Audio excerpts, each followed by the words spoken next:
नमो वरहंतारं नमो सिद्धारं नमो वारियाणं नमो वज्रायाणं नमो लोये सवसाहूरं शुद्धात्मान मणिकान्तं साधुमुख्यं मंगलम् वन्दे सन्दृष्टिसिद्ध्यर्थं सन्दृष्ट्यर्थप्रकाशकम् मंगलम भगवान वीरो मंगलम गौतम गणे मंगलम कुंद कुंदाज्यो जैन धर्मोस्तु मंगलम सर्वमंगल मांगल्यम सर्वकल्याण कारकम प्रधानम सर्वधर्माणां जैनम जयतु शासनम मंगलमय मंगलकरण वितराग विज्ञान नमोताय आते वे अरहंताज महान।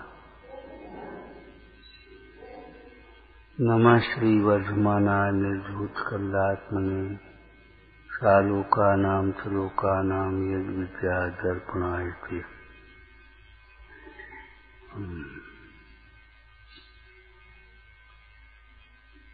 उत्तम तप स्वरूप विश्रांति। उत्तम तप अर्थात स्वरूप विश्रांति।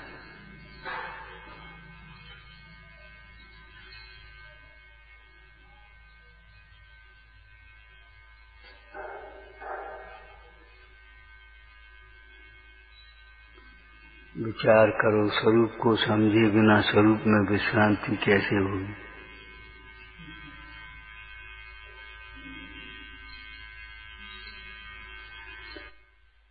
और स्वरूप विश्रांति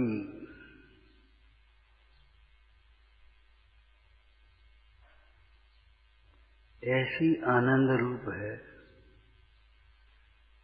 प्रमाद रूप नहीं। बाहर का विश्राम तो प्रमाद रूप भी, आराम कर रहे।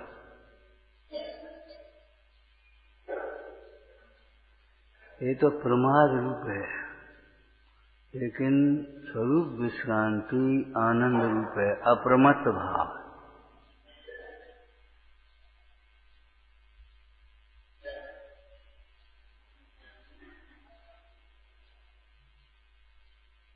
बस इतना ही स्वरूप है। क्या स्वरूप विश्रांति ही उत्तम तप है। स्वरूप विश्रांति आनंद रूप होने से, सहज आनंद रूप होने से, परम आनंद रूप होने से, अखंड आनंद रूप होने से इच्छा उत्पन्न ही नहीं होती। तो नास्ति से कथन आ जाता है इच्छा निरोधक तप।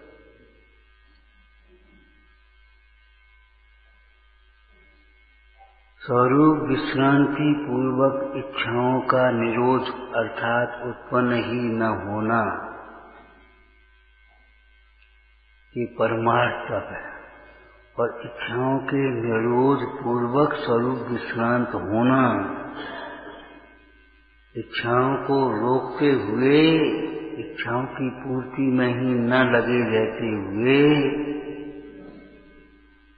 स्वरूप में विश्रांत होने का प्रयास करना, पुरुषार्थ करना, ये व्यवहार था चरणानी।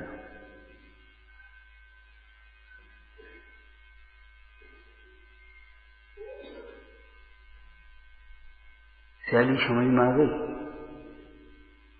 स्वरूप को समझा और पर को समझा। पर में सुख नहीं है। अनादिकाल से पर में सुख की भ्रांति थी, और उस भ्रांति के वशीभूत होकर के पर की इच्छा उत्पन्न होती है।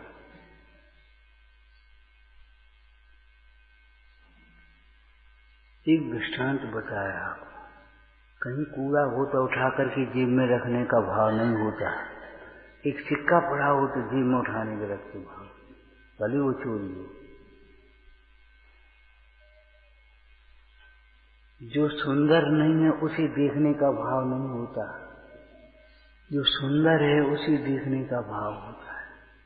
इच्छा सुख की है तो जिसमें सुख दिखाई देता है उसी की इच्छा होती है। क्यों? कभी आपको सुदर्शन चूर्ण खाने की इच्छा होती है? आज सुदर्शन चूर्ण खा रहे ले आकर, इतना कड़वा सुदर्शन चूर्ण खाने की इच्छा होती है? सुदर्शन चूर्ण तो बुखार आदि जब हो जाए तब खाना पड़ता है, इच्छा नहीं होती। आज तो फिर ये इच्छा क्यों होती है? आज कचौड़ी बनाओ, आज पकौड़ी बनाओ, आज लड्डू बनाओ, आज बाटी बनाओ, आज डबल रूट बनाओ, आज सिंगल रूट बनाओ। ये क्या, ये इच्छाएं क्यों होती? ये सुख की कल्पना है। मूल में सुख की इच्छा है।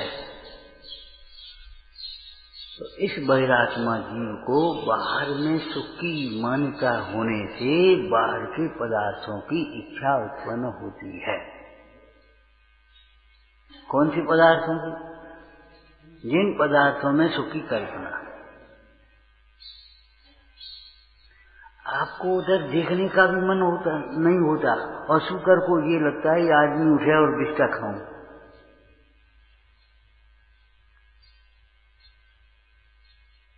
उसे उसमें सुख की कल्पना है।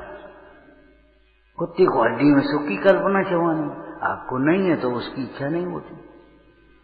देखो, मूल में इच्छा सुखी होने की है और कोई इच्छा नहीं। जिन धर्म की प्रभावना में वज्र कुमार का नाम प्रसिद्ध है, जिन धर्म की प्रभावना अंग में वज्र कुमार का नाम प्रसिद्ध है। वज्र कुमार के पिता को, वज्र कुमार को नहीं, वज्र कुमार के पिता को वैराग कैसे हुआ मालूम है आपको? मालूम होगा भैया, और नहीं तो इतना तो मालूम होना चाहिए। वज्र कुमार जब मां के गर्भ में था तो जिन धर्म का प्रभावक जीव गर्भ में है तो उसकी तो वो निमित्त संबंध उसी प्रकार के भाव आएंगे। तो उसकी मां को जिन धर्म की प्रभावना का भाव आता था, जिन मंदिरों में शोभा कराएं, विधान कराएं, पूजा कराएं, स्वाध्याय कराएं, योद्धार कराएं, ऐसी भाव आते थे। अब वो थी विप्रकुल में, तो भीतर भीतर इच्छा की पूर्ति न होने के कारण घुट रही थी, दुखी हो रही थी। गर्भवती के स्त्री की इच्छा को दोहला कहते हैं, समझ में आया? तो उसको इस प्रकार के भाव होते थे, अब क्या पारी नहीं है। तो पति बार बार पूछा बात क्या है, उदास क्यों है, उदासी क्यों, उदासी क्यों? तो एक दिन उसने झूठ मूठ वैसे ही कह दिया, आम खाने की इच्छा है। आम खाने की रुचि नहीं थी, वो आम की ऋतु नहीं थी। आम की जब ऋतु थी नहीं और बे ऋतु के फल तो आप बिकने लगे, उस समय तो नहीं थे। अब वो बेचारे उपाध्याय जी अपने शिष्यों के साथ चले, चलो ढूंढ करके लाते कहीं आम मिले जंगल में कहीं। एक आम वृक्ष के नीचे मुनिराज विराजमान, ध्यान में ली, और आम का वृक्ष फला हुआ, पके आम उसमें। 4 आम छोड़े, शिष्य को दिए, जाओ अपनी गुरुवानी को दूंगा। अब वे सोचने क्या लगे, जिनके सानिध्य से ये वृक्ष सफल हो गया फल सहित, उनके सानिध्य से हमारा जीवन क्यों नहीं सफल हुआ? भावना समझे? वृक्ष फल आने की कोई ऋतु तो है नहीं, ये मुनिराज का ही प्रभाव है, तप का ही प्रभाव है। इस वृक्ष में फल लग ऐसे पकी पकी बढ़िया। तो जिनके सानिध्य से ये वृक्ष सफल हो गया, उसके सानिध्य से मेरा जीवन क्यों नहीं सफल हुआ? बुद्धि भवितव्य अनुसारिणी, यादसी जायते बुद्धि यादसी भवितव्यता आता है। बुद्धि भवितव्य के अनुसार हो जाती है। जिसको भली होनार है उसको ये भाव आता है चलो मंदिर चलेंगे, आज तो साथ सुनेंगे, उसका विचार करने में मन लग जाता है, उसको समझ में आ जाती कि बात तो सच्ची है। कहाँ हम पड़े हैं फालतू में, कहाँ उलझे। बुद्धि भवितव्य के अनुसार प्रवर्तती है। खोटा भवितव्य हो, खोटी होनार है, उसकी बुद्धि खोटे खोटे कामों में लगती है, पाप कार्यों में। कोई दृष्टांत याद है पुराण का?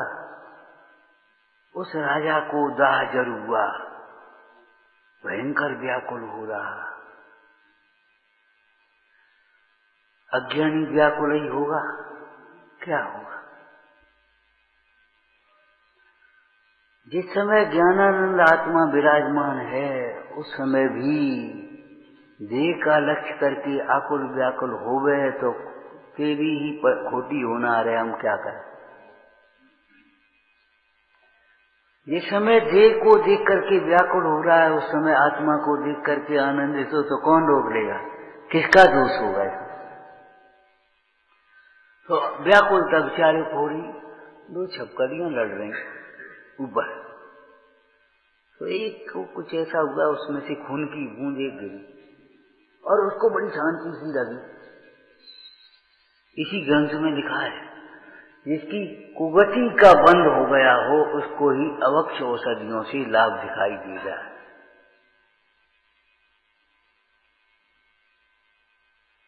तो उसको बड़ी, और वो उछल पड़ा, वाह बेटा यहाँ आओ, लड़के को बुलाया, मेरी रोग की औषधि मिल गई। क्या? खून की बावड़ी तैयार कराओ, उसमें स्नान करूंगा। भगवान कहा कह रहे, शरीर के मुंह में हिंसा का तांडव, निर्दोष पशुओं का खून बहाएंगे और खून की बावड़ी भरेंगे हम बड़े हैं, तुम्हें हमारी आज्ञा माननी पड़ेगी। पुत्र चला जंगल में, संयोग की बात, भाग की महाभाग्य से दिगंबर मुंडराज का दर्शन हो गया। पूछा, मेरे पिता को ये तेरे पिता की आयु नजदीक आ गई, नरक गति बन गई, इसलिए ये भाव आ रहे, तू मत करना। उसने पशुओं के रक्त से नहीं, लाख के रंग से बावड़ी भर दी। लेकिन नकली हो तो हो, वो तो देख करके खून जैसा, और उसे आनंद आ गया, वाह बहुत बढ़िया, और जाकर के कूद पड़ा उसने। और जैसे ही मुंह में दिया, आए तूने मेरे साथ छल किया है, ये रंग भर दिया इसमें, और ले तलवार उसे मारने दौड़ा। वो कमजोर तो था ही, गिर पड़ा तलवार पर, अपनी तलवार की धार से ही कट गया और मर गया। बुद्धि भवितव्य अनुसार है। भला होने के लिए खोटा विचार नहीं करना, खोटी सलाह मत देना, खोटी सलाह मानना नहीं, ये जीवन का सिद्धांत बना ले। धर्म के स्वरूप को न जानने वाले धर्म का जन कितने निरूपण करने वाले मिलेंगे। धर्म नाम जगत में सब जीव कहें, लेकिन नहीं, अहिंसा ही धर्म हो सकता है, वीतराग भाव ही धर्म हो सकता है। राग में धर्म नहीं होगा, हिंसा में धर्म नहीं होगा। दृढ़ सिद्धांत रखना, सम्यक सिद्धांत रखना।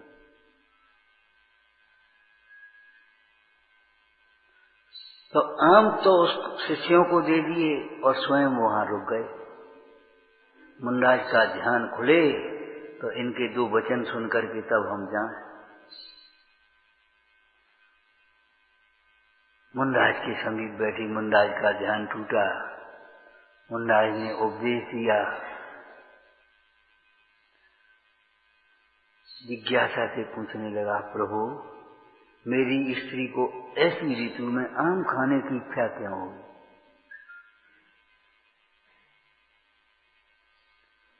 मुनिराज बोले, बस स्त्री को आम खाने की इच्छा नहीं हुई, उसने तुमसे झूठ बोल दिया है। उस स्त्री के गर्भ में जिन धर्म का महाप्रभावक जीव है, इसलिए धर्म प्रभावना की इच्छा हुई है। अब उसको बड़ा बुरा लगा, तो मैं जिसके लिए प्राण दे रहा हूं और वो मुझसे झूठ बोल रही है।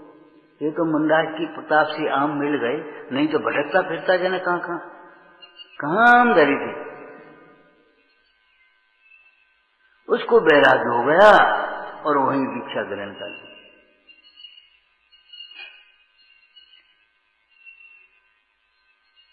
जब तक वो वज्र कुमार गर्भ में रहा तब तक स्त्री को कुछ बुरा नहीं लगा और अपने चलता रहा जीवन। जैसे ही जन्म हुआ उसके बाद उसमें परिणाम पुराने संस्कार जग गए और लेकर के उस बालक को बड़बड़ाती हुई क्रोध में और मुंडाज के पास आ गई। दीक्षा लेनी थी तो तुमने काय को ये विवाह किया था, और इस बच्चे को कौन पालेगा? अब भी तो मौन धारण कर लिया। और उसकी गुस्सा बढ़ गई। उसने उठा करके उस बालक को वहीं डाल दिया। ले पालो, हम नहीं जानते, हम तो ये चले। किस लोग से? छल क्या था? पुत्र की ममता में उठ करके चले आएंगे, लेकिन ममता जिन्हें नहीं है वे काय को उठेंगे? देख क्यों चले आएंगे? मुंडाज का विकल्प भी नहीं हुआ, ये मेरा पुत्र है। निर्मम थोड़ा सा विकल्प भी आया तो ये विचार करने लगे, इसकी आयु है तो इसको पालने वाला भी कोई होगा। कौन? हमें ही पालना है। इसकी आयु है तो इसको पालने वाला भी कोई होगा। और उसी समय आकाश से विद्याधर और वो राजा रानी निकले, और ऐसी रानी जिसके पुत्र नहीं था। राजा ने कहा, देखो कैसा सुंदर था पुत्र खेल रहा है, उठाओ। रानी ने उठाया और थोड़ी देर बाद फिर रख दिया। बोले क्यों? अब तुम्हारी और रानियों के पुत्र भी राजा बनेंगे, हमारे लड़के को कौन पूछेगा? हम युवराज बनाते। युवराज बना दिया और पुत्र का वहां पालन हो गया। कहने का मतलब ये है, जब पुत्र की आयु है तो उसको पालने वाला भी कोई होगा कि नहीं होगा? वो जिसका इतना पुण्य उदय, उस घर में क्या उसकी लायक सामग्री थी, वो डलिया में खेलता रहता। बांस की डलियों में डाल देते, रस्सी के झूले में बना करके ऐसे डाल देते वहां किसानों के यहाँ। तो उसको तो राज थी, ठाट बाट में पालन होना था, पुण्य ज्यादा था। कैसा योग बना और कैसा निमित्त बना, वहां जाकर के पालन होगा। और जब उसे मालूम पड़ा मेरे पिताजी, जाकर के दीक्षा ग्रहण कर ली, धर्म का प्रभाव को। आज पर ये क्या कह रहे हम? बोलो, ये दृष्टांत काय को दे दिया? भैया झूठ बोलते हो, तुम्हें कपड़े की इच्छा है, पैसा की इच्छा है, घर की इच्छा है, स्त्री की इच्छा है, झूठ बोलते हो। जो सत्य को नहीं समझता वो अनंत झूठ बोलेगा। झूठों का ढेर लग गया है, जो बोलेगा सो झूठ ही बोले।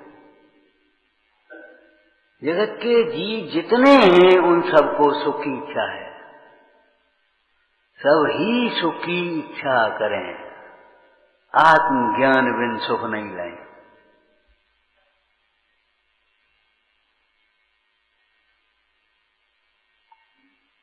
स्वरूप विश्रांति के काल में जीव को उत्कृष्ट सुख, सच्चे सुख, अविनाशी सुख, स्वाधीन सुख, अक्षय सुख, अखंड सुख की प्राप्ति होती है।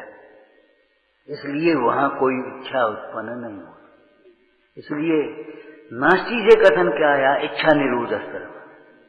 तो स्वरूप विश्रांति पूर्वक इच्छाओं का निरोध होना, ये तो वस्तुनिष्ठ कथन हो गया। और इच्छाओं का निरोध करके स्वरूप विश्रांति का उद्यम करना, ये चरणान योग हो गया। तो चरणान योग में इस परिभाषा की प्रधानता हो गई, इच्छा निरोध तप। अध्यात्म ग्रंथों में स्वरूप विश्रांति, दोनों में विरोध नहीं है।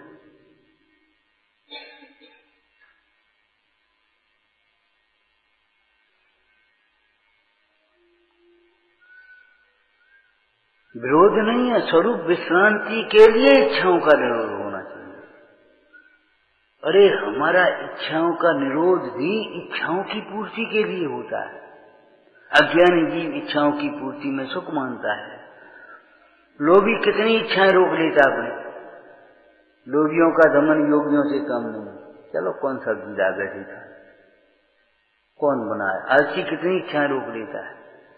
अरे प्यास तो लगी, अब कौन पिया, चलो छोड़ो। लोभी आलसी कसाई जीव, कसायवान जीव कितनी इच्छाओं को रोक लेता है। लेकिन कोई तप होता होगा, ताप होता है, तप नहीं होता। स्वरूप विश्रांति के लिए इच्छाओं का निरोध करना, ये व्यवहार में से तप है। और स्वरूप विश्रांत होने पर इच्छाओं उत्पन्न नहीं होना, ये परमार्थ है।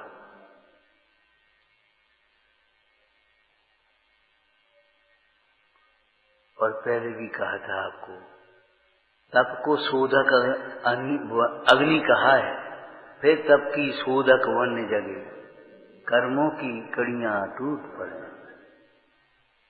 शोधक अग्नि कहा है, शोधन करने वाली। आपको मालूम होगा, सोना आदि धातुएं जब निकलती हैं तो कैसी होती, मट्टी जैसी। स्वर्ण पाषाण, ये चमकता हुआ कांच कैसे बनता है। ऐसा चमक रहा है ना, ये कांच से बना। ये बालू रेता वीता की इससे बनाते हैं। एक एक कण जरा जरा चमकता है, तो कुछ पता नहीं पड़ता। जब उसका शोधन हो जाता है तो इसी में आ जाता।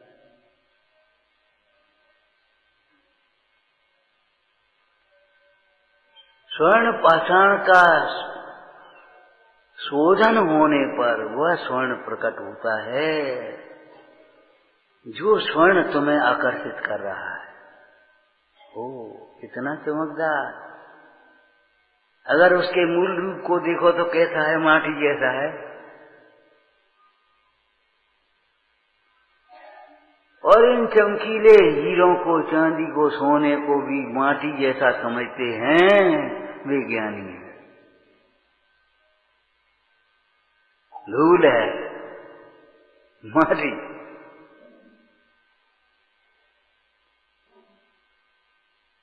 ये काय का चमत्कार है बताओ यार। ये माटी जैसी जो चीज थी, स्वर्ण पाषाण, वो स्वर्ण में हो गया, चमकता हुआ ऐसा मन चल रहा है। ये काय का चमत्कार है, शोधन। तप की शोधक वन्य जगे, कर्मों की कड़ियां टूट पड़े, सर्वांग निजातन प्रदेशों से।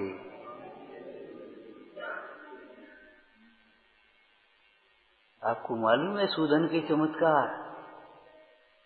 वैद्य से पूछना, जहर औषधि बन जाता है शोधन के बाद। जहर अगर खा लो तो मर जाओ, और उसका शोधन करने के बाद औषधि बन जाता है।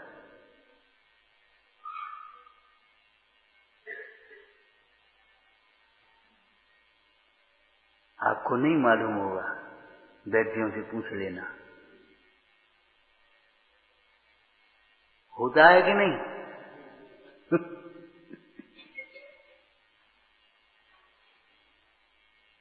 वही संख्या किसी को खिला दो और शोधन होने के बाद जब मल हो जाता, भयंकर रोगों की औषधि बन जाएगी।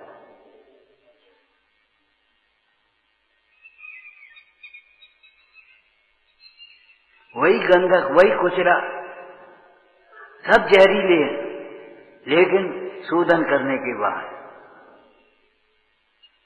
औषधि बनता। क्यों भाई?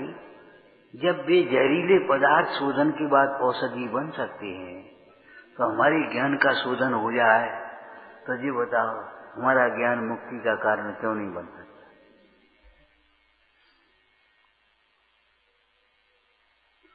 औषधि है भवरोग की कायर को प्रतिकूल, वचनामृत बीतरा के परम शांत रस मूल। औषधि है भवरोग के कायर को प्रतिकूल। ये शोधन का चमत्कार है। आपने सोने और सुनार का संवाद सुना होगा। सोना और सुनार का संवाद सुना है। सोना कहता है, ए स्वर्णकार, तू मुझे अग्नि में डाल करके भूखनी से फूंकता है ना, भूखनी, हमारा कुछ नहीं बिगड़ता, हमारा तो रूप नहीं खरता है, ये राख जो है तेरी माटी पड़ती है और कुछ नहीं होता। आप निंदा करो, हमारी तो सहनशीलता बढ़ेगी, समझदार की तो, ज्ञानी की तो कर्म की निजरा होती है, सहनशीलता बढ़ती है, आनंद बढ़ता है। पाप बन तो अज्ञानी कर रहा है।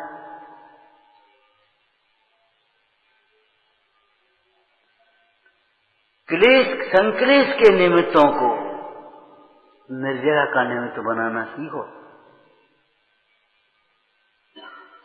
कदम कदम पर संक्लेश के निमित्त बनेंगे, लेकिन संक्लेश तुम्हारे अज्ञान के कारण होता है, संक्लेश वस्तु के कारण नहीं हो रहा। यदि अपना सोचने का, विचारने का तरीका बदल लो, अभी संक्लेश की जगह निर्जरा होने लगे। उत्तम क्षमा के प्रसंग में ये सारी चर्चाएं थोड़ी थोड़ी लिखी है कि नहीं?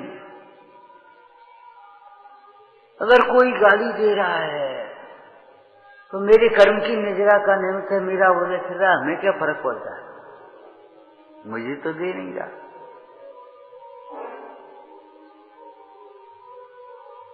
तुम्हारे उदय के बिना दे रहा है कोई गाली, तुम्हारी प्रशंसा तुम्हारी पुण्योदय के बिना कोई कर सकता है? नहीं कर सकता।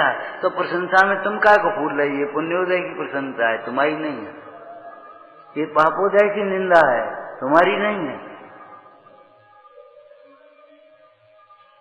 ये ज्ञानी, ये योगीश्वर निंदा प्रशंसा में सम कैसे रहते हैं?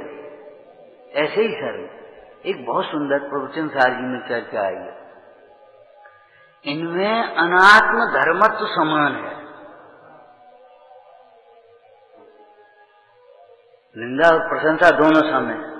दोनों सम है मतलब दोनों आत्मा नहीं है, दोनों आत्मा की धर्म नहीं है। निंदा ये नहीं कह रही तुम हमें सुनो और क्रोध करो, प्रशंसा ये नहीं कह रही तुम हमें सुनो और मान करो।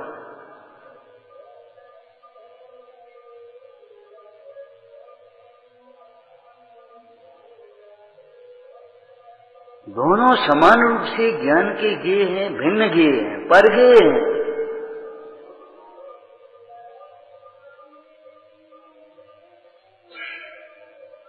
दोनों में अनात्म धर्मत्व समान है। अबे चाहे किसी दो बहनों को खड़ा कर दिया जाए, क्यों भैया? तुलना करो, छांटो कि दोनों पर स्त्री है। इस घर में घुसना कि इस घर में घुसना, कि दोनों पर घर है। ये वस्तु लेना कि ये वस्तु देना, कि दोनों पर वस्तु है। पहले कहा था, आपको याद हो, अज्ञानी सारे विश्व में दो भाग करता है, इष्ट और अनिष्ट, और राग द्वेष करता रहता है। इष्ट जान करके ग्रहण करेगा, अनिष्ट जान करके छोड़ेगा। लेकिन ज्ञानी ने अपने ज्ञान में वस्तु स्वरूप समझा है, दो विभाग उसने जाने, एक स्व और एक पर। ये और का है जानकर पर द्रव्य को नर तरे, ये और के हैं जानकर पर भाव ज्ञानी पर तरे। ज्ञानी के त्याग का आधार क्या है? ये मेरी वस्तु नहीं।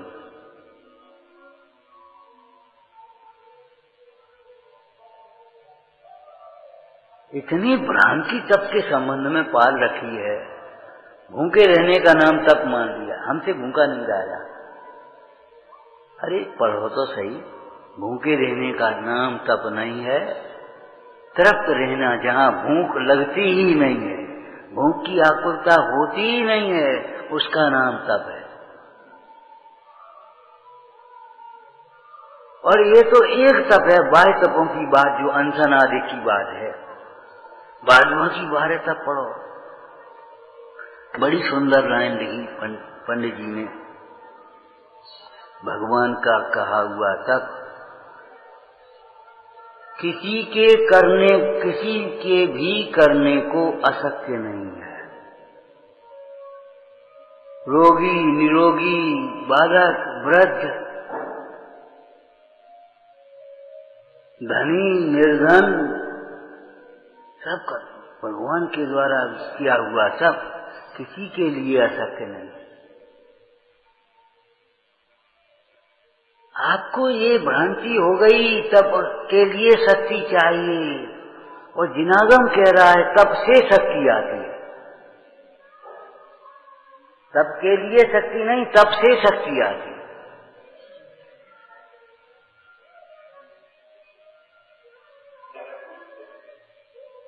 ये वैद्य लोग जानते होंगे, भोजन करने से शक्ति नहीं आती, भोजन के पाचन से शक्ति आती है।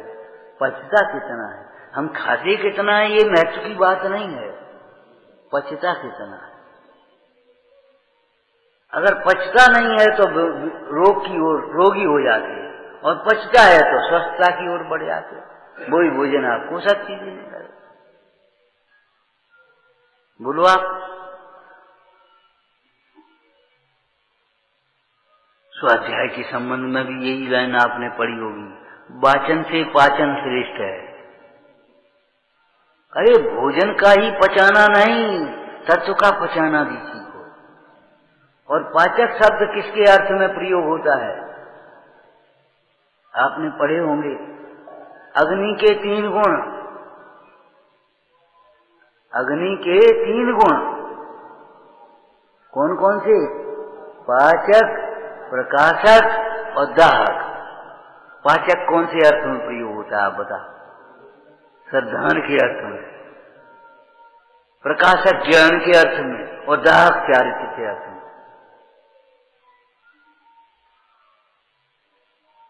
पचाना सीखो।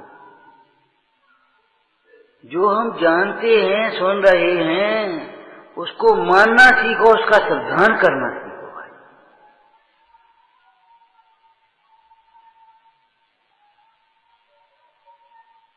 कितना अहंकार का वाक्य है जो कभी कभी लोग बोल देते हैं। जानते तो हैं, मानते नहीं। जानते तो हैं, अरे ऐसे ज्ञान को ज्ञान नहीं कहते, ऐसे जानने को जानना नहीं कहते, श्रद्धान पूर्वक के ज्ञान को ही ज्ञान कहते। श्रद्धान पूर्वक के ज्ञान को ही ज्ञान कहते हैं। श्रद्धान बिना के ज्ञान को क्या कहेंगे? अज्ञान, मिथ्या ज्ञान, कुज्ञान, सो दुखदायी अज्ञान।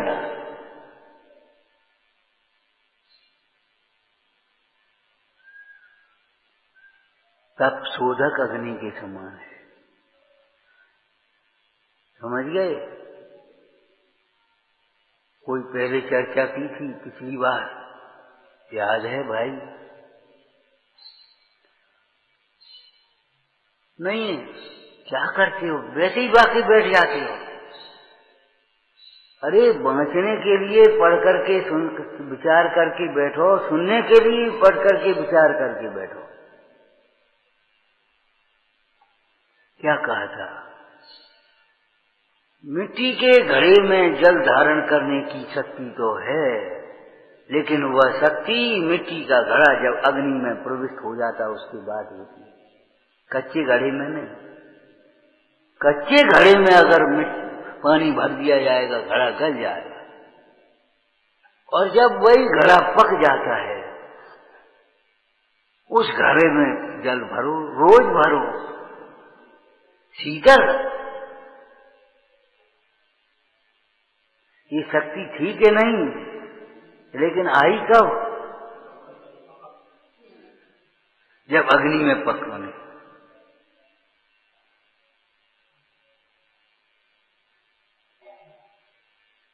ये दृष्टांत आत्मा में बताया। आत्मा में भगवान होने की शक्ति है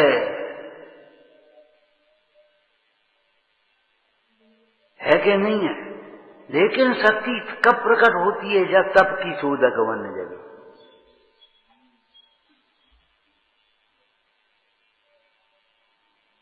और जब तप कहा, तप की जब चर्चा आई, तो उसमें सिद्धांत अंतर्गर्भित है। आपने पढ़ा होगा, आराधना 4 प्रकार की होती है। दर्शन आराधना, ज्ञान आराधना, चारित्र आराधना और तप आराधना। पंडित सदाशिवदास जी कहते 4 प्रकार की आराधनाओं में तप आराधना प्रधान है, श्रेष्ठ है, फल है उसका। स्वयं विरक्ति आती है।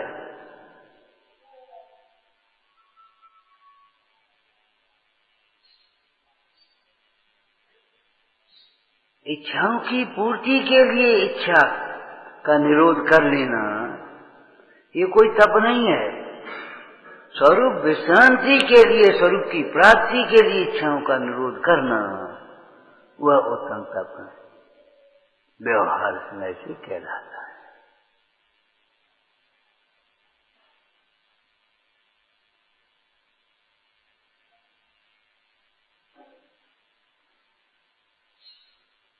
जो निरंतर इच्छाओं की पूर्ति में ही अपना जीवन लगा रहे हैं, सर्वस्व बुद्धि वही इच्छाओं की पूर्ति कैसी हो?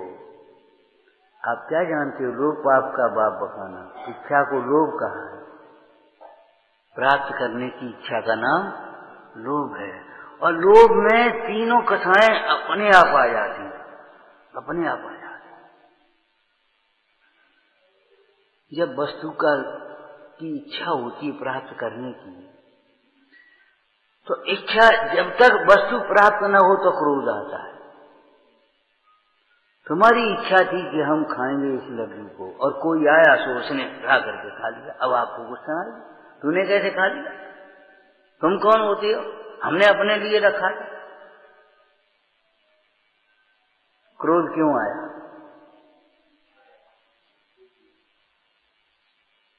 और अगर इच्छा मंद भी है तो क्रोध प्रकट नहीं हुआ, चलो भाई तुम खा लो, कोई बात नहीं। लोभ की तीव्रता में क्रोध बढ़ता है। लोभ की तीव्रता में क्रोध बढ़ता है। आपको पहले कोई दृष्टांत दिया था, बोलो। 1 बाल्टी पानी भी फैल जाए तो कोई कुछ नहीं कहेगा, और 1 लोटा दूध फैल जाएगा तो अभी आप नाराज हो जाएंगे, बेना। और 1 लोटा घी फैल दिया, फिर क्या पूछना? कहो तो चूल्हे में पानी पड़ जाए।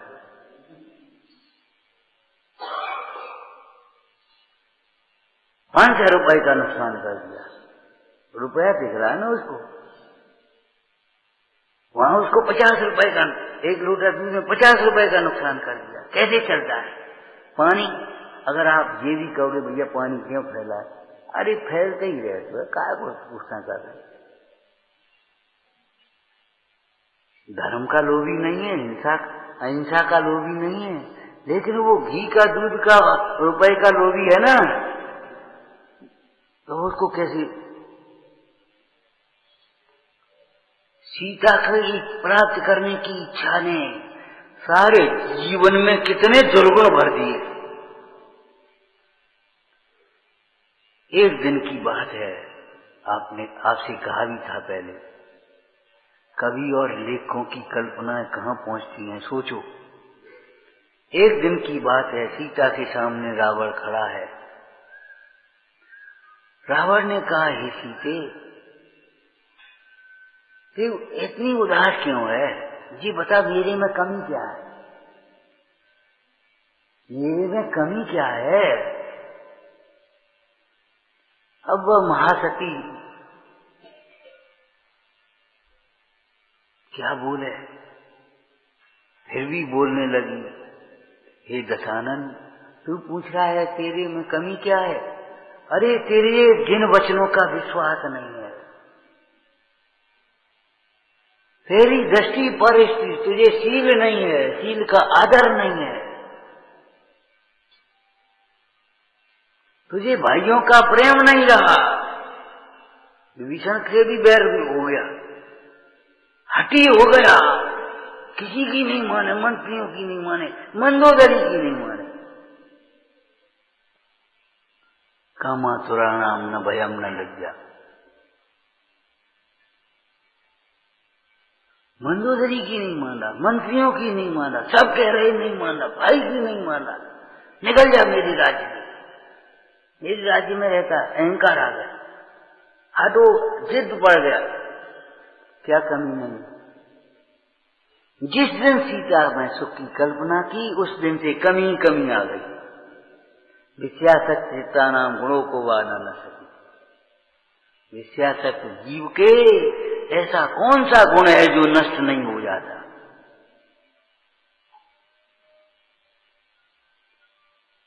ये दुर्गति किसने कराई? दुर्गुणों ने। ये दुर्गुण कहां से आ गए? पर में सुख की कल्पना से, अनुचित इच्छा से। एक इच्छा का ये नमूना है। अनेक इच्छाएं जीवन में जब घटित होती तो क्या होता होगा, सोचो। आज ये टेंशन काहे के हैं? टेंशन काहे के हैं? अगर तुम्हें ये लगता हो हमारे लायक हमारे पास नहीं है, बुढ़ापे में क्या होगा, तो जितना है उतना ले आओ और यहाँ डब्बे में डाल दो, हम गिनेंगे भी नहीं, और जिंदगी भर धर्म ध्यान करना। कैसी बातें सोचते हो? ये गवर्नमेंट वाले तो सन 12 तक ही पानी है, आगे पानी, और वर्ष कितना रहा है पता है तुम्हें? 12 आ रहे, सन 12 तक पानी है, अब कह दिया सन 18 तक पानी है, अब कह दिया 22 तक पानी। अरे भैया, पानी जब तक पानी पीने वाले रहेंगे, खून पीने की लालसा नहीं होगी, तब तक पानी रहेगा, चिंता मत करो। पंचम काल के अंत तक पानी रहेगा। कहां से होगा, कैसे होगा? तुम नहीं करने वाले, हम नहीं करने वाले। जब एकदम पशु वृत्ति हो जाएगी, उसी समय अग्नि स्वाहा हो जाएगी, अग्नि खत्म हो जाएगी, पानी खत्म हो जाएगी, सब उल्टा सीधा जीवन हो जाएगा। लेकिन कैसी बातें सोचते हो? पानी विपरीत विचारों से बड़ा शत्रु कोई नहीं है। विपरीत विचार कभी मत करो।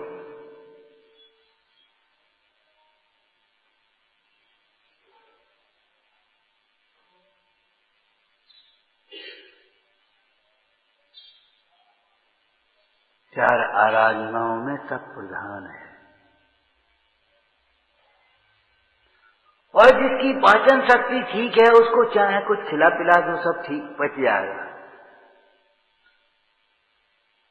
आप क्या समझते हो, ये गाय भैंस वगैरह ये दूध देती हैं, क्या खाती हैं?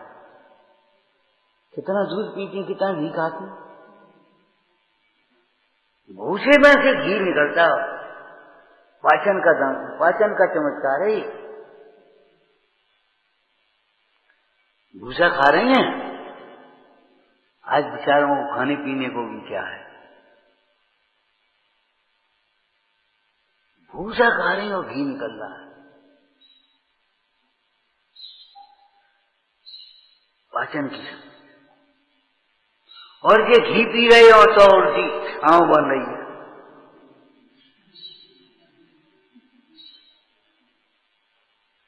आप बताओ, पाचन नहीं हो तो घी क्या करेगा?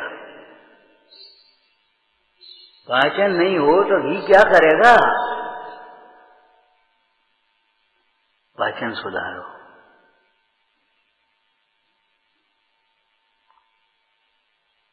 आयुर्वेद के हिसाब से मंद अग्नि, अग्नि मंद होना समस्त रोगों का जनक है।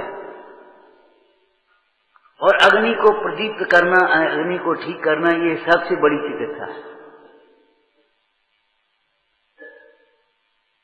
लंघन हो, चाहे बमन हो, चाहे विरेचन हो, जो कुछ भी हो, सब शोधन के लिए करा रहे, और कोई प्रयोजन नहीं। ये हमारा तब परमार्थ को शोधन कर,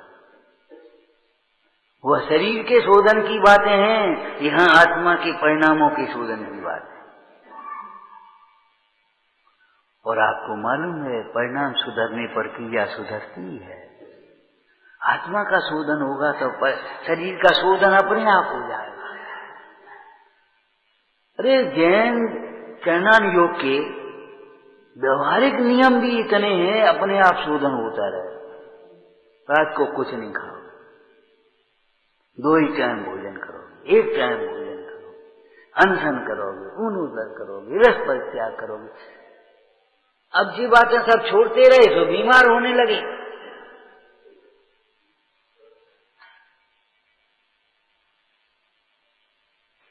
आपने अपनी संस्कृति की उपेक्षा की, अनादर किया, इसलिए तो हैरान हो। और वायरल तो सबके लिए है ना। जिसकी प्रतिरोधक क्षमता कम है उसी के ऊपर असर करेंगे। प्रतिरोधक क्षमता तुम्हारी अगर होगी तो क्या असर करेंगे?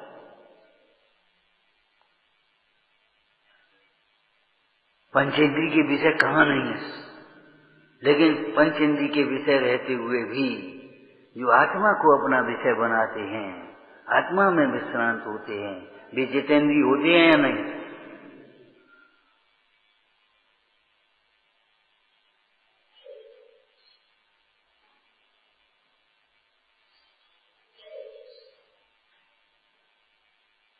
चार आराधनाओं में तप प्रधान है।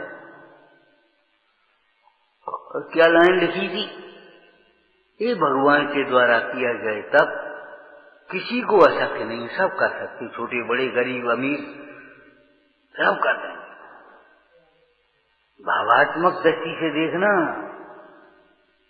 भावात्मक दृष्टि से देखना। अरे हमारे यहाँ तो अनशन भी उसको कहा, ज्ञान स्वाध्याय में आने वाली, निद्रा और काम को जीतने वाली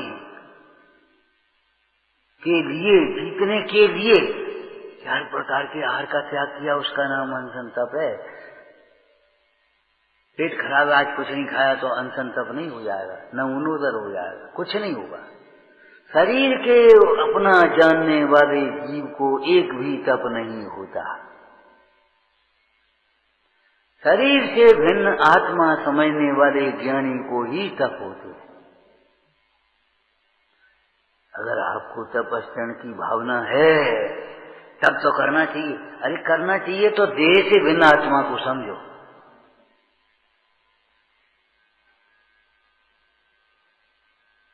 वही क्रिया, भोजन नहीं किया, उसने भी भोजन नहीं किया, उसको तप है, उसको तप नहीं है। क्यों? वह देह को आत्मा समझ रहा है, देह के शोधन के लिए भोजन नहीं किया, उसने अपने काम को जीतने के लिए, निद्रा को जीतने के लिए, प्रमाद को जीतने के लिए भोजन नहीं किया। कितना अंतर हो गया।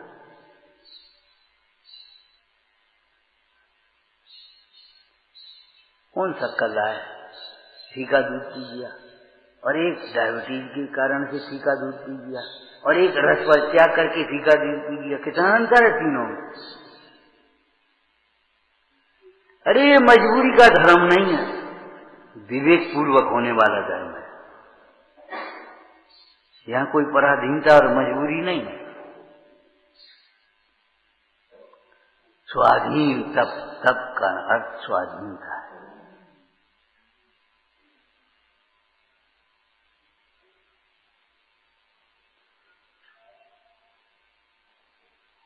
अनशन रोज नहीं हो सकता। ये निमित्त निमित्त संबंध की चर्चा मुंडाज भी आहार के लिए निकलते हैं, लेकिन आपको सवेरे बताया था ऊनोदर तप रोज कर सकते, और ऊनोदर तप करना ही चाहिए। आप बुद्धिपूर्वक प्रयत्न पूर्वक इस मान्यता को छोड़ दो, ज्यादा खाएंगे तो ज्यादा। अगर जल्दी में हैं आप तो कम खाओ, लेकिन खाओ ढंग से, ज्यादा बेढंग से मत खाओ। जल्दी में पहुंचना, जल्दी ही खाई तो 4 रोटी खाने की कोशिश मत करो बेढंग से, जल्दी जल्दी कौड़ निकलने की। 2 रोटी खाओ, और नहीं तो फिर आपके पेट में दर्द होगा, तकलीफ होगी, बीमार होगे। अरे वो तो शारीरिक बात कही हमने, प्रमाद आएगा, मन नहीं लगेगा स्वाध्याय में।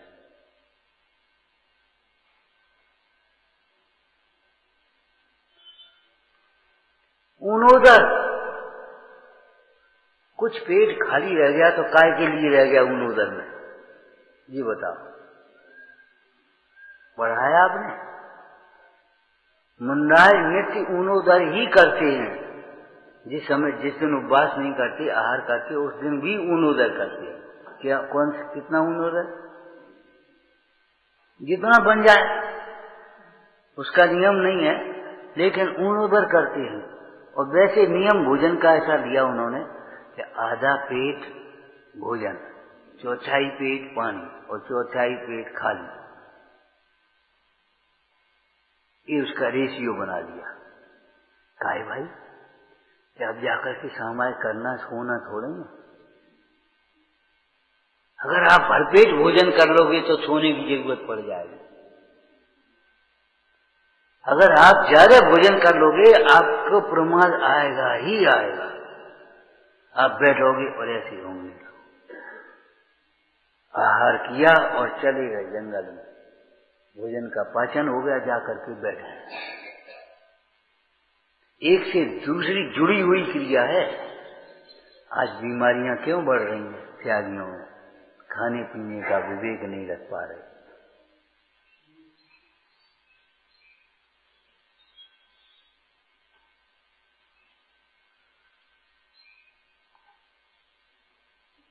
कम भोजन करो, और कम भोजन तब हो पाएगा जब नीरस भोजन होगा। जब आपको भोजन रुचता कम है तो आप कम खाए करके उठ जाते हो, और जिस दिन रुचता है एक और लाओ। नीरस भोजन हो,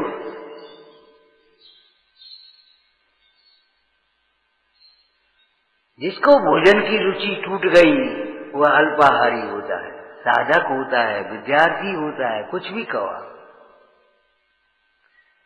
यहां तपस्वी होता है।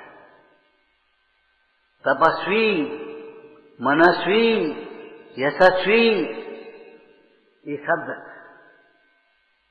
कैसे बन गए? अरे संस्कृत से बोलना भैया, स्व है ना। तपस्वी, तप ही जिनका सर्वस्व है।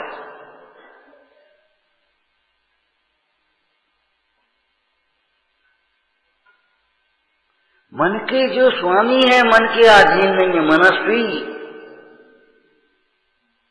जिनका यश दिग्दिगंत में व्याप्त है। यशस्वी,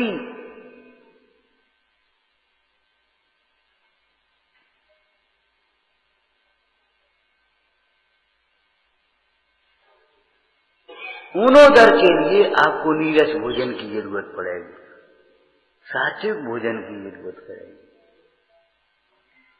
नीरस और सात्विक अगर भोजन आपका होगा तो ज्यादा कहीं खाई नहीं पाओगे, उतना ही आएगा। कभी कभी किसी का भोजन कम करना होता है तो ऐसा भोजन करा देते पेट जल्दी भर जाए और पच जल्दी जाए। उसको बता दीजिए क्या करें। माने रस परित्याग ऊनोदर के लिए है। अटपटी प्रतिज्ञाएं व्रत पर संख्यान ऊनोदर के लिए है। अनशन के लिए है। माने भोजन की आई कोई बेमन का आदमी आ जाए, बेमन का कोई आदमी आ जाए तो उसको टालने की कोशिश करते, टाल दो, कह दो है नहीं, कह दो अभी ऐसा कर रहे, फिर आना, टालने की कोशिश करते हो तो बिना रुचि का भोजन का विकल्प आ गया मुनीश्वर को, ज्ञानियों को, तो वो टालने की कोशिश करते हैं। अटपटी प्रतिज्ञा, आज ऐसी प्रतिज्ञा है, ऐसे ही विधि मिलेगी तो ही हम आहार करेंगे। और इस ग्रंथ में पीछे से तब भावना और दी है, यहाँ के अलावा वहां पढ़ना। गृहस्थ भी नाना प्रकार की प्रतिज्ञा लेता है। आज हमारे घर में जो तैयार होगा, एक बार का भोजन परोसने में आ जाएगा, उतना ही भोजन करूंगा, अपने लिए कह करके तैयार नहीं कराऊंगा।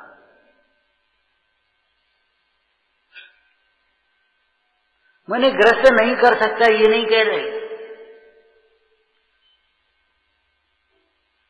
आज मैं इतना ही भोजन करूंगा, इसके अलावा और नहीं खाऊंगा। और इच्छा तो थी, फिर इच्छा क्या करोगे कि इच्छा को धर्म ध्यान से रोको।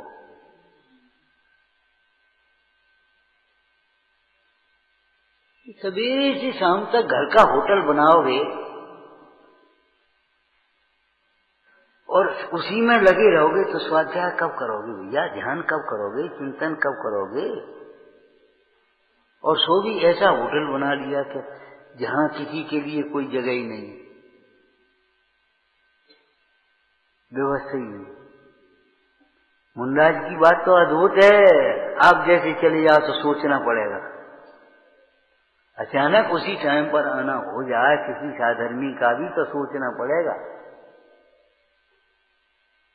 ये बहुत बुरी आदत है।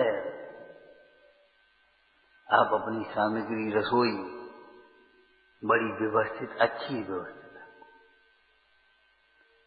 चाहे जब चाहे कोई आ जाओ। हमने देखा है 10-15 वर्ष पहले, जब पुरानी माताएं, बहनें, भाई जो घरों में शुद्ध भोजन करते थे, अचानक कोई आ जाए, अरे उनके यहाँ पहुंचा दो, वो भोजन तैयार होगा, उनके यहाँ पहुंचा दो, भोजन तैयार होगा। अब वे चले गए तो बस भोजन ही खत्म हो गया, चौका ही खत्म हो गया। लेकिन पोस्ट तो खत्म नहीं हुई। अरे बाबा चले गए तो बाबा की जगह तुम बाबा बन गए कि नहीं?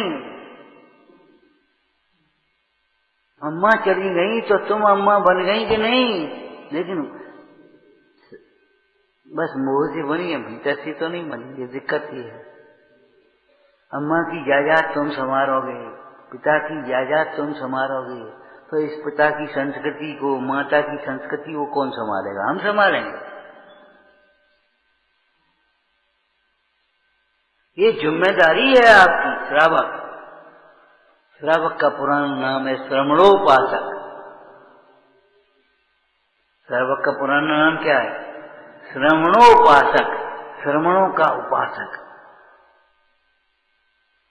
आप देखो, जंगल में मुनराज के जंगल में भोजन बना रहे थे रामचंद्र जी, और तो भी इतना शुद्ध कहां से बन गया?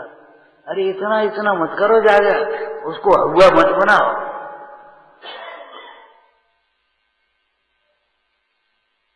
कोई मुनीश्वर आए तो आहार दान, वहां जंगल में भी। जैसे शीलवती नारी का चिन्ह लिखा, पति भुक्त शेष भोजन कर दिया। पति के भोजन करने के बाद जो बचता है वो भोजन करती है। ऐसे श्रावक का लक्षण लिखा, मुनि भुक्त शेष भोजन। मुनाजों को, पात्रों को दान देने के बाद जो बच जाता है वह भोजन करता है।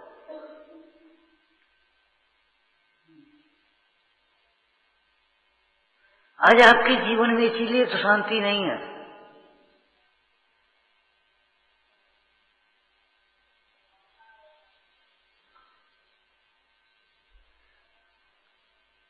एक से दूसरे जुड़े हुए हैं। विविक्त शय्यासन, थोड़ी थोड़ी देर के लिए अलग, एक अकेले अकेले रहना सीखो। बिगड़े बे दो होंगे तो कोई भी कथा होगी, बातें होंगी, कुछ न कुछ होगा, एक दूसरे का प्रमाद होगा, सेवा होगी, सा होगी, कोई पराई निंदा होगी, किसी की प्रशंसा होगी, ये सब बातें चलेंगी। और जब अकेले होगे तो क्या होगे?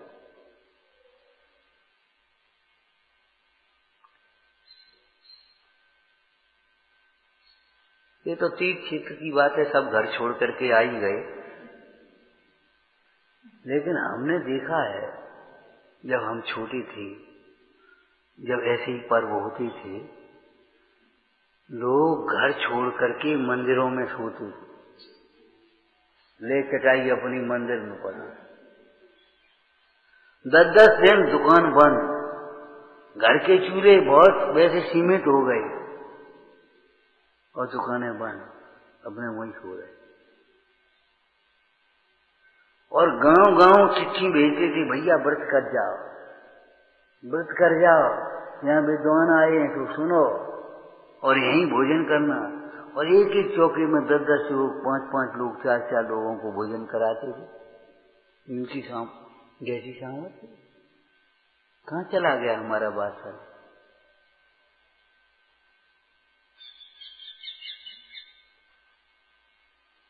अरे ये प्रक्रिया अच्छी नहीं है।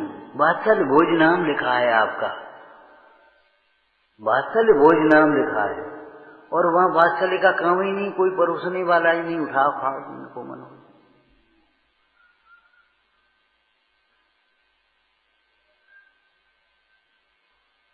नहीं, वात्सल्य को बनाए रखो। ये तो प्रसंग की बातें हैं। वात्सल्य समस्त धर्म का मूल है। जिसका विवाह होता है उसके गीत गाए जाते हैं, जिसका प्रसंग होता है उसको चर्चा की जाती है। वात्सल्य का नाश होने पर समस्त धर्म का नाश हो जाएगा। किसको आप कहोगे न धर्मो धर्म के बिना?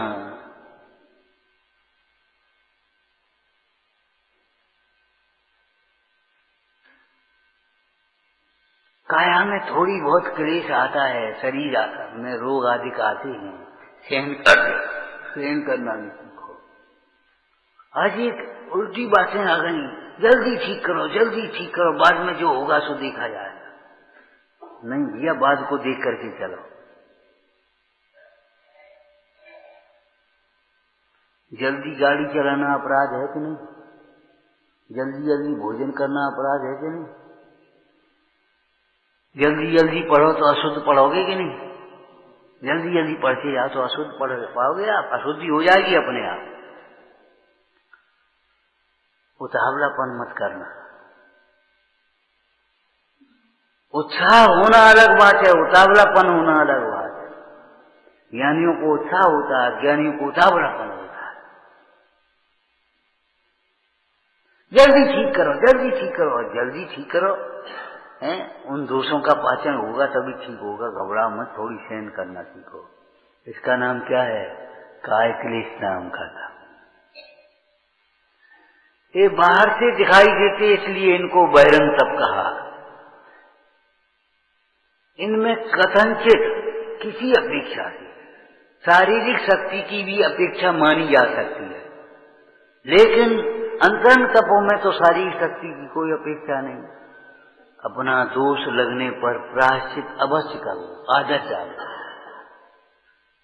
आपके छोटे छोटे बच्चों में भी सॉरी बोलने की आदत डलवा दो। कोई गलती हुई सॉरी, कोई गलती हुई सॉरी। हमारा शब्द है ये प्रायश्चित। कोई दोष होवे, कोई गलती होवे, कोई विपरीत विचार आया, कोई विपरीत स्वप्न देखा, अरे उसका भी प्रायश्चित करो। ये प्रायश्चित देने का नहीं, प्रायश्चित लेने का मार्ग है। प्रायश्चित मांगने वाले शिष्यों को प्रायश्चित विधि से शुद्ध करते हैं आचार्य भगवान। न मांगने वालों को क्या करें, हमें क्या मालूम तुम क्या कर रहे। और इस शैली में मत आना कभी गुरुजनों के पास। कोई गलती हो तो क्षमा करो, कोई गलती हो बे जाने, तुम्हारी गलती तुम जानो, अरे हम आपसे फिर कहेंगे कोई गलती हो तो दूर करो।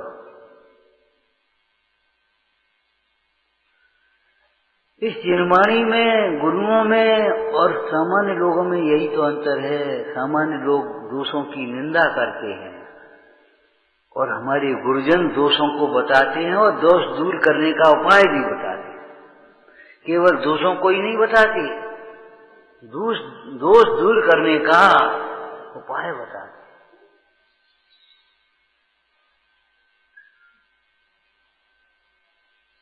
कोई न कोई दोष हुए बिना रहते नहीं है, प्रायश्चित की विधि है। छोटा बच्चा भी कर सकता है भगवान का तप, वो क्या कर सकता है कि विनय करो, वैयावती सेवा करो। हमें बुद्धि नहीं है इतनी, हम कैसे शास्त्र बांचे? अरे शास्त्र बांचने वालों की सेवा कर दो। वैसे ही आकर के हम और आप नहीं बैठ गए, झाड़ू लगाने वाले ने भी योगदान किया है, ये चटाई बिछाने वाले ने योगदान किया है कि नहीं किया है? तब तो आप बैठ गए आकर के, हम बैठ गए आकर के।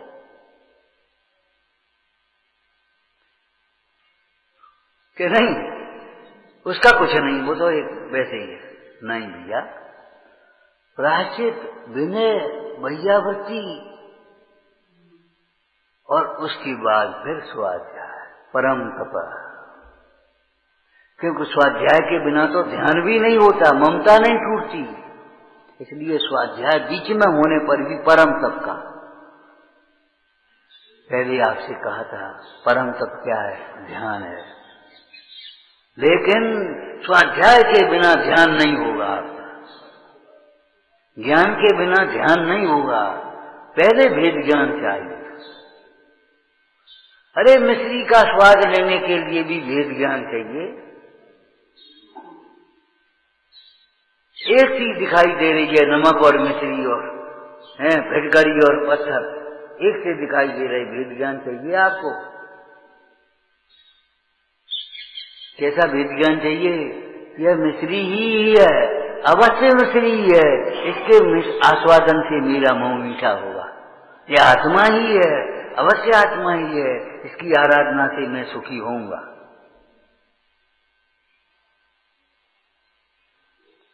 ये स्वाध्याय को तब नहीं मान रहे आप, विनय करने को तब नहीं मान रहे, वैयावृत्ति को तब नहीं मान रहे।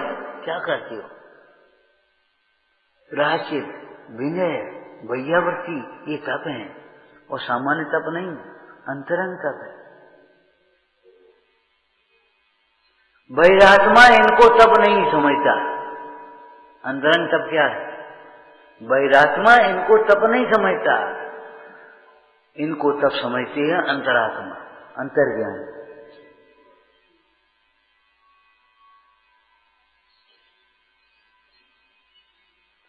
और स्वाध्याय से जब ममता टूटती है, स्वाध्याय के फल से, देहादिक परिग्रह से ममता टूटती, तब विसर्ग नाम का तप होता है।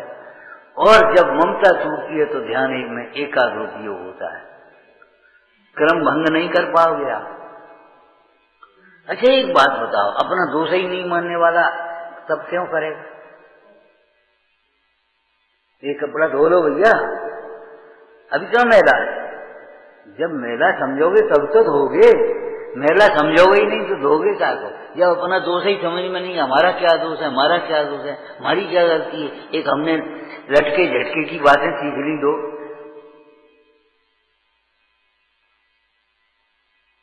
प्रायश्चित के बिना विनय नहीं होती। प्रायश्चित में अपना दोष स्वीकार हुआ ना, तब निर्दोष पुरुषों की तब विनय होती है। प्रायश्चित के बिना विनय नहीं, और विनय के बिना वैयावृत्ति नहीं, वैयावृत्ति के बिना स्वाध्याय नहीं, स्वाध्याय के बिना ममता टूटती नहीं, और ममता टूटे बिना धर्म होता नहीं।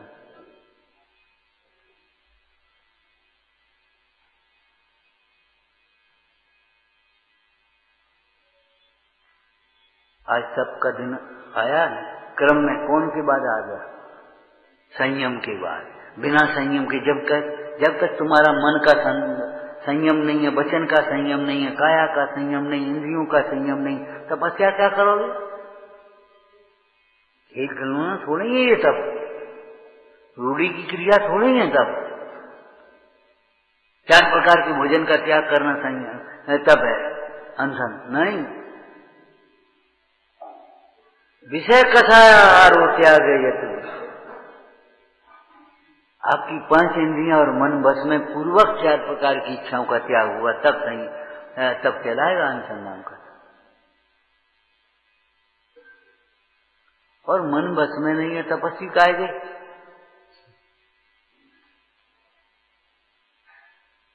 इंद्रियां बस में नहीं है तपस्वी कायदे आप, तब सर्व आराधनाओं में प्रधान है। देखो सम्यक दर्शन पूर्वक सम्यक ज्ञान होता है, सम्यक दर्शन सम्यक ज्ञान पूर्वक सम्यक चारित्र होता है, और सम्यक चारित्र पूर्वक तप होता है। और तप सा निर्जरा क्या? तप से कर्मों की निर्जरा होती है। निर्जरा च शब्द का क्या अर्थ होगा? तपसा निर्जरा च है, संवर भी होता है, निर्जरा भी होती है। नए कर्म रुकते हैं और पुराने कर्म धरते हैं।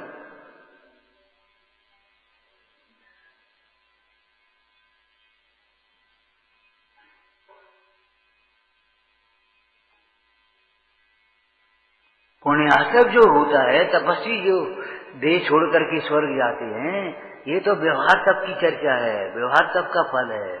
परमार्थ तप तो निर्जरा का कारण है।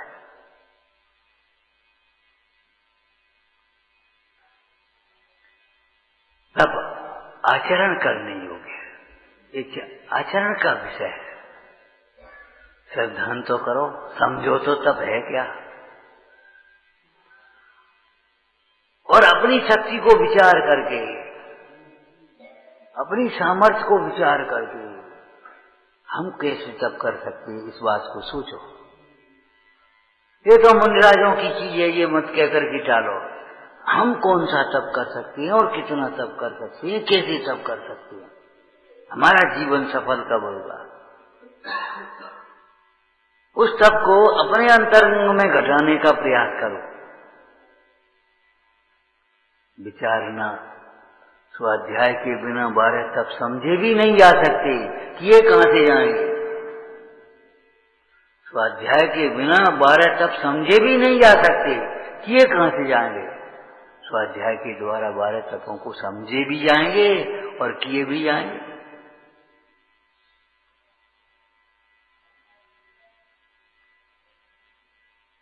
ओम नमः। नंदी शोध करोति अविनाशी में आत्म स्वरूप, स्वरूपी अविनाशी में आत्मस्वरूप, हिंदी शोध स्वरूपी अविनाशी में आत्मस्वरूप, निज निधि